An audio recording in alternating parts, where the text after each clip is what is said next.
سلام بینندگان عزیز، امروز دوشنبه 23 دکبر است. ساعت به وقت شهر پراگ رسیده. حالا فرصت اعلان سرخط موضوعهای برنامه خبری امروز فرا رسید. شکل کاملی گزارش ها را در برنامه اخباری آزادی ساعت رسا یک در پخش مستقیم و هم ثبت آن را در صفحه آزادی ویدیو در شبکه اجتماعی یوتیوب می توانید تماشا کنید. همگی 2 روز فرصت دادند. بانک ملی تاجیکستان میگوید روز 24 و 25 دکبر آنهایی که طریق زلاتای کرونا مبلغ فرستاده بودند می توانند این پول ها را از نقطه های بانکی دسترس کنند. این اقدام به قبل بانک ملی به خاطر آن است که پول های زیادی از مهاجران طریق همین شرکت تا 3 دکبر فرستاده شده بود و این مبلغ ها در این شبکه در ماندند.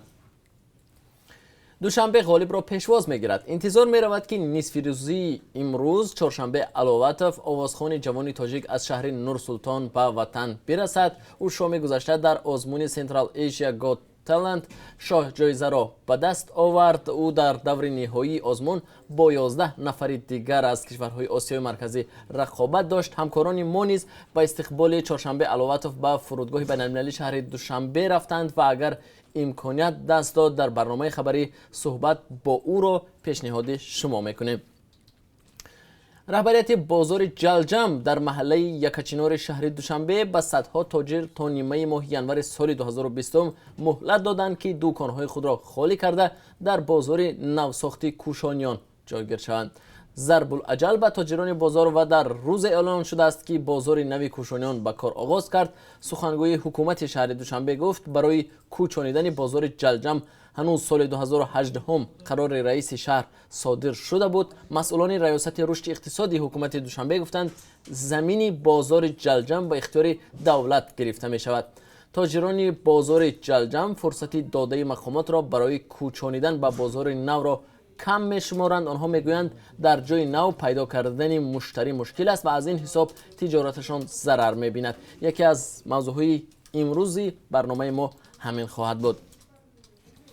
اعتراضهای خشونت آمیز بر ضد قانون شهروندی در هندوستان چندین کشته بر جای گذاشت. بر اساس قانون نو در هندوستان برای شماری از شهروندان افغانستان و پاکستان و بنگلادش که در آنجا به سر میبرند و مسلمان نیستند شهروندی داده می شود.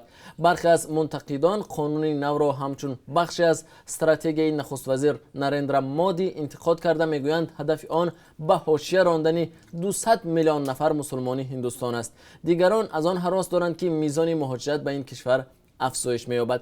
حزب نخست وزیر مودی میگوید قانون مذکور برای جلب افراد نگرانیده شده است که از سرکوب‌های دینی فرار میکنند. پارلمان هندوستان این قانون را روز 11 دکبر قبول کرد. در این باره در برنامه اخبار براتون مفصل اطلاع خواهیم داد. تصمیم تخریب کردن یگانه ورزشگاه مرکزی در ناحیه واسع ولایت ختلان ساکنان را ناراضی گذاشته است. در این ناحیه قرار است تا 2 سال آینده ورزشگاه کلانترین در تاجیکستان به استفاده داده شود، اما مقامات از حالا تصمیم گرفتند ورزشگاه کهنه ناحیه را که سالهای 70 عصر گذشته بنیاد شده است تخریب و به جای آن باغ بسازند. چون چرای موضوع را 3 ساعت بعد تقدیم شما خواهیم کرد. بیننده ارجمند، این بود فیچرده موضوعهای برنامه خبری امروز. تا کمتر از 3 ساعت دیگر ما را در پخش زنده در صفحه آزادی ویدیو در یوتیوب و هم صفحه های رادیو آزادی در فیسبوک و ادنا کلاسنیکی همراهی کنید.